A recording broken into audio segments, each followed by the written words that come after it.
Hey guys, Mark Ferrasci, ProTech Dog Training. We're heading down to Tractor Supply with Zecky, and then I'll go to the Home Depot. That's kind of been his saturation points, other than me going out to Victoria Gardens, Bass Pro. Those are my other two spots in my location right now where I'm at, to get the dog saturated with enviromentals, and that's real important. So Zecky came to us at about 5 months of age. He'll be going home at about close to 6 months of age in a few more days, and now where he's at, he's got a good fundamentals of all his markers. Yes, good, and no, and the fundamentals of what he's supposed to do. And Zecky kind of has a natural at a young age high step. Okay, so when I catch that, I try to catch it when they're young and get them to get into that groove of a cadence and a flow, and reaching for that high step. Because if you imprint it when they're young, you can get it to catch, and then that's where you see these dogs are really high stepping. It's harder when you try to do it when they're older than when they're young. If they're young and they give it to you out of enthusiasm and out of motivation, that's part of their maturity. You catch that, and that dog will give it to you, and you'll have it for the rest of the dog's life. If you've never seen Maury was a high stepper, and he loved to prance. He would take his almost like I want to say Appaloosa, but that's not the right horse. Andalusian, one of the horses that really does that high stepping knee step, where they're really close into the body and are really high stepping. Or you get the Gestapo, where the dogs are really straight legged. You know, that's a different type of a high step.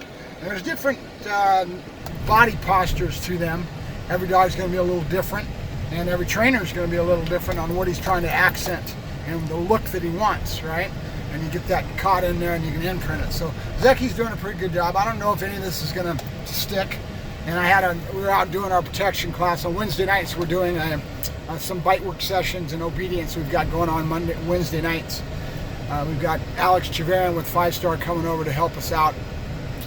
And last night I ended up having to do it because Alex didn't show up. Damn him. So I went ahead and worked the dogs. It's no big deal. Not as young as I used to be, but I can do pretty much anything they can, depending on the criteria. As far as the sports is a little different, because there's an exactness in that sport and how they build those scenarios, how they build the routines to get the behaviors that they want within the sport, right? So Zecky will be going home soon, and I'm saturating him as much as I can with environmental. So I'll go out Thursday, and I'll try to get him really heavy this weekend as well.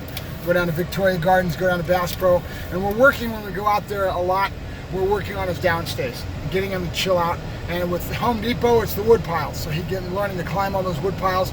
That way, if a lot of people don't realize it, but you get the dog used to climbing on rubble piles, and or at Home Depot, they got kind of like a jumbled mess sometimes in their wood, and I can get the dog in there and walking that stuff. That's going to be great for if you wanted to go into search and rescue, or any dog thing that takes dogs being stable on uneven surfaces. Search and rescue, cadaver dogs, anything that's got to be dealing with rumble piles, right? If you had to apply that. So I do this stuff when they're young because it gives the dog a lot of confidence, but it also gives me something I can key into for the dog's future, you know? And then the one thing I don't have that I'd like to have a lot of was it'd be a container or something. I can get a dog to go in the dark rooms. They have a lot of problems with law enforcement when they're testing their dogs for surface. They want to know that the dog's stable on slick surfaces, slick floors. Well, everything I do, that's pretty much stable for me, and all the agility stuff that I do. By the time the dog would be a green dog and go into a law enforcement training program, they would be pretty much ready for that. Though I did hear through the grapevine that Dutch had a problem, the Dutch Shepherd up in the Bay Area didn't really like to go into dark rooms that much, and I'm sure they've worked him through that problem. Remember, he's been imprinted at a young age and learned to learn, so if they do things properly, there shouldn't be anything they can't teach him. They just got to fall back and take that diligence to get the dog through it. So that being the case, he wasn't as good with dark areas because I don't have a container or anything to send him into. So that was our drawback in that respect. We're going to be showing a few more videos of Zecky towards the end of the program here.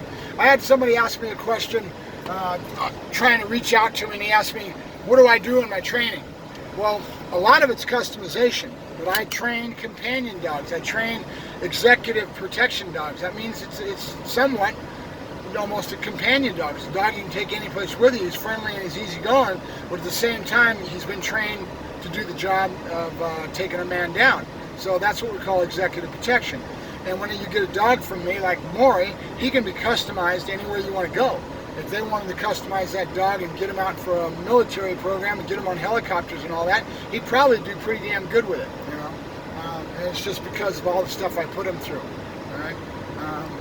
Lately, I'm trying to get into more of my puppies. I want to develop more nose work because they're doing a lot of dual-purpose dogs. They have a lot of big application for that, so I need to do more emphasis on the imprinting my dogs to be able to go towards nose work.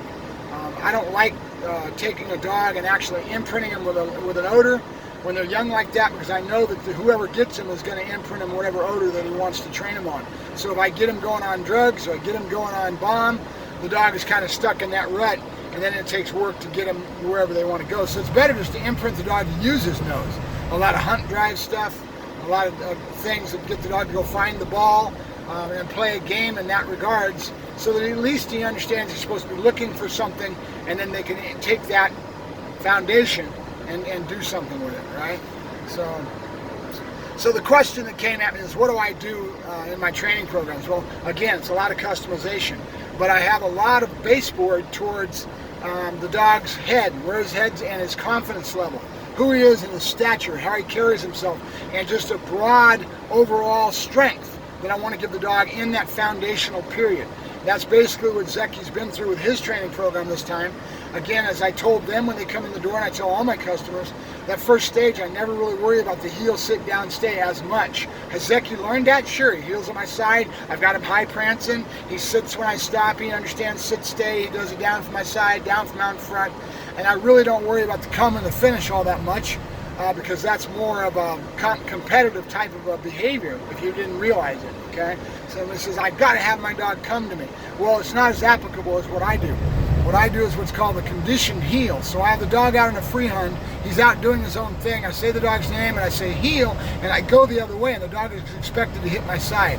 That is a lot more functional in the real world, because the dog's job is to stay with the pack leader. And if the pack leader turns around, is going the other way, first thing the dog sees is, up, Dad's going that way.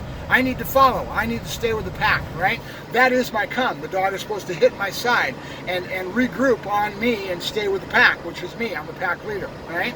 So that's called the conditioned heel, and I started doing that a lot of years ago. I find it to be a lot more functional than trying to get a dog to come, sit in front of me and look pretty, and then flip into that flip finish. I worry about that at the next stage when we start going into off-leash and we start doing hand signals. We do off-leash work. Now I'm going to take that come and the finish and make sure it's tight and it looks good, because we're at that level, right? So foundation is very important. That first foundational is your marker words, teaching the dog learn how to learn, right? So he understands the word, his marker word, either a clicker or yes. He understands what no means. You can say nope, and he knows right away that that's a negative marker, right?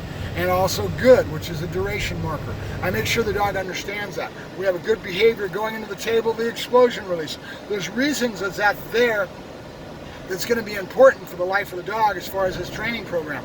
A lot of people will come up to me and ask me things like, with Joker, how long did it take you to train that dog? You never stop working your dog.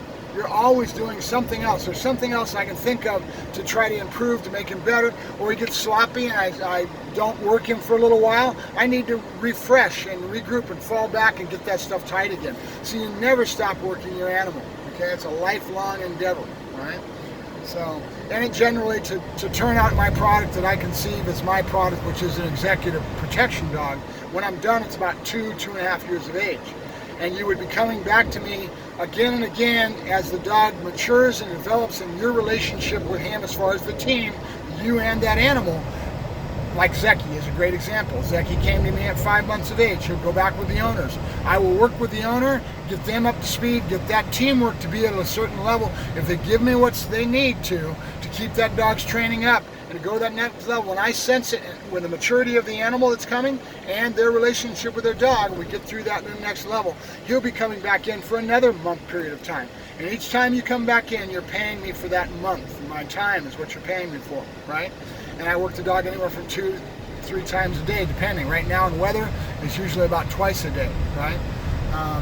in a general sense, now the dog will come in the next phase, will be the specific heel, sit down, stand. Will get that a lot tighter and a lot more work towards his Zecky. I've already sparked towards bite work. Does it mean he's going to go home and be mean? No, it means that he understands how to chase prey. He's been started to be developed in learning to activate the decoy. And you guys, some of you know what I'm talking about, some of you don't. If you're a dog trainer and you're into Schutzen, you know exactly what I'm talking about. The dog has to be the one pushing me if I'm the decoy. He has to get out there and say, come on, buddy, let's go, let's go. Right? He has to be excited about the work and want the work. You do that as a puppy, and that's what with a flirt pole. And that's what he was doing the other night with Ted Bellmeyer with leashless. We'll go. I think I might go to Ted's tonight too. Ted's doing a nighttime protection more towards Schutzen, but he'll give me anything I need. He knows what I want, and so I'm working with Zecky on getting him to activate the prey, the decoy, and also to work on his grips and his targeting. Okay, that's what the first things you would start to approach as a puppy, working towards developing them to be protection dog or dog sport or any of it. It's all applicable, right? When they're young, it's all basically the same. Okay, even if it's sport, it doesn't matter. We're going to be working the dog in a lot of the same development stages, right? So Zecky will come back in the next time, and he'll be going towards a lot more proficiency in his obedience, and we'll be working a lot more towards his bite work, because these customers have expressed the want to go ahead and go the whole way with Zecky and to go into executive protection. That means we're working with them for about 2.5 years of age. It's a little less expensive when you do it that way because they own the dog, they're feeding him, they're paying the vet bills, and so I only charge my normal nominal fee of a month period of time. And each time he goes through a different stage of training as he develops, right? So it's on-leash obedience, off-leash obedience, on-leash protection, which is a confidence stage, and then off-leash protection, where he's got to have more confidence to go all the way across the field or to go into buildings to search for the bad guy, right? He can be directed to go a lot farther away off-leash. That's why they call it off-leash protection. But it's really denoting the dog's confidence level based on his maturity, based on the work that's been put into the dog, right? And develop him slow but sure towards the end product that you're reaching for, right? So that's a little bit it on my little yak session today. I'm going to be showing you some videos of Zecky's finished product for his first month that he came in at 5 months of age. A lot of times people ask me, well, when do you start training? I start training at home right when the dog's 8 weeks of age. I've got food in my hand, I'm teaching the dog to lure, I'm building those drives, I'm getting him imprinted with a ball and chasing after things. I'm doing all that development from a very young age. But if you come to me, I don't want to see that dog. Well, I'll see him, but I just don't want to take him in for a formal in-kennel training or in-home training program that I do until they're 16 weeks of age.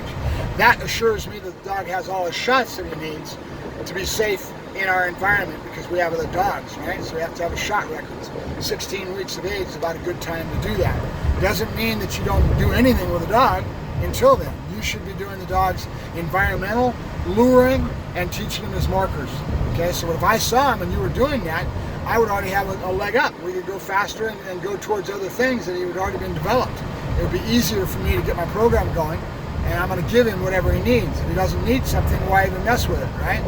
So wherever he's at, mentally and maturity and with work-wise, as far as if you had the dog from a puppy, you do the right things, we'll go to that next level if he comes in for that first stage, right? I don't get that often because I don't have that many people that really go out and do their R&D and figure this out. If you guys need help with some of those things, give me a yell and I'm more than happy to point you in the right directions. All right, I'm going to go ahead and let you go. Have a good day, and we'll be in touch soon with some more videos of Zecky and some more working dogs. I keep forgetting to film, guys, but I'm doing stuff all the time. So, Mark Ferrasci, Protect Dog Training, signing off. Bye-bye.